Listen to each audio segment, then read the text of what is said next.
Hi guys, this is my sew-in jerry curl weave with invisible part pictorial.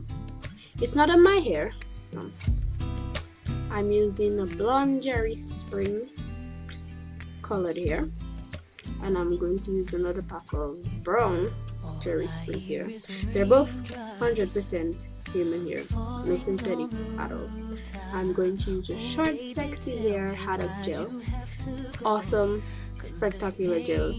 Doesn't flake, doesn't get sticky, and it holds the hair pretty well. Gonna use a blonde thread and a black weaving net. I should have used the brown weaving net because I'm going to do it on Caucasian hair. And that's the cornrow foundation. I had to put rubber bands at the end because it would not have stayed either way. So as you can see, the gel is pretty good. Keeps the hair neat, keeps the hair straight, in place, intact. Lovely. The hair that's after the rubber band that's left out, I'm just going to twist it up so I can get it out of the way while I sew in the tracks. To keep it down, I'm just going to sew it in with a needle and a thread. Doesn't matter if it's bulky at the back, it's not going to make it look weird or anything because the hair is going to come over it, it's going to hide it, so it's fine. And like I said, I should have used the brown net, but there wasn't any, so I didn't have a choice but to use black. So this is the first track. I'm sewing it in at the bottom on the first corner.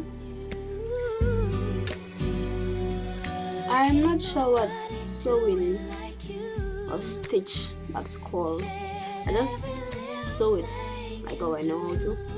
Hey baby, stays on my mind, and I'm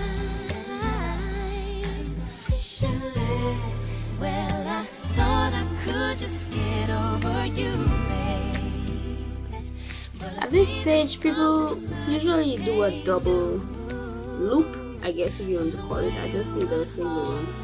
I just push it through the loop once and I pull it out, or pull it straight, pull it out and straight.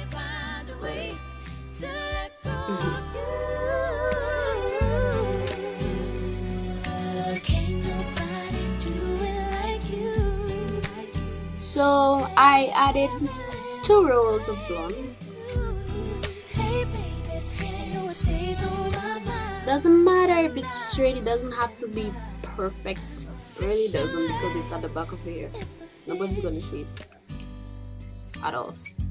So what I did was interchange the blonde with brown. So I did 2 rows of blonde, 2 rows of brown, and now I'm going to add 2 more rows of blonde hair on top of the brown. And I'm just gonna keep working my way up until I get to the top. Well, as close to the top as I want to, because we're doing an invisible part.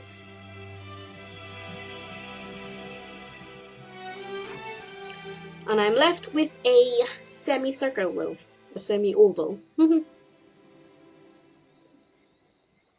Blonde, brown interchange, as you can see. And I really should have used the brown thread so it wouldn't have showed so much on the tracks.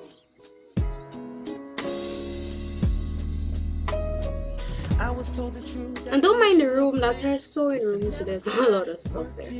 So yes, I am going to cut the net around around the perimeter of the head and over where I want to sew the invisible part.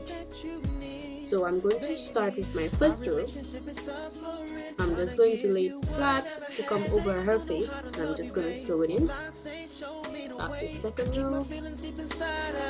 And the third. The last 2 rows I'm going to put brown instead of blonde, since I did that at the back. I'm I'm going to add another row of brown in there, and at the left and the right side I'm just going to add a little pieces of brown so it could make a circle like that. Now it's not going to stay like that. I do have to cover it up, you know. So what you do is you take a track, any length, and what you do is you start at the end and you keep rolling it in to make a roll. And while you're rolling, you want to push the needle through the weft, not over it, but through it, and roll again, pass it through again to keep it secure. Keep doing that until you reach the end of the track or the weft. And this is what you'll end up with. That's how it's supposed to look. So what you do, obviously you're not going to put it in sticking like that. So you put it flat on a flat surface, and you kind of tend to overlap the hair to keep it flat, and you iron it down with a hot iron, or you can use a flat iron. Just try to keep it flat so it doesn't look bulky when you have to sew it into the itty bitty hole that I made. So what you do is you take the perimeter of the track that you roll up to make the flat piece. You just sew around the perimeter, keep going until you've done the whole thing. That's how it looks after I finish. I think she's happy with it. I'm happy with it.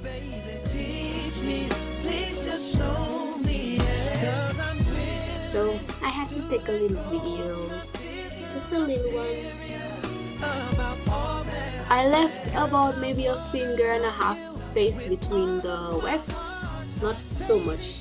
It could have been thicker, but I didn't do it so thick, so I left a finger space and a half between the wefts. Yeah, so I think the blonde and the brown mixed together looks pretty nice.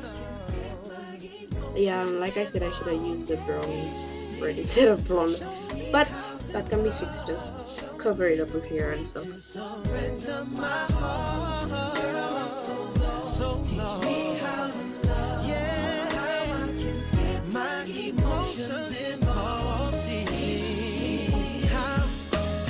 think it came out pretty well. Trial and error. So next time I'll try to get a brown net and a brown thread. Yay! It was really late, so we were really tired. Thanks for watching. Mwah.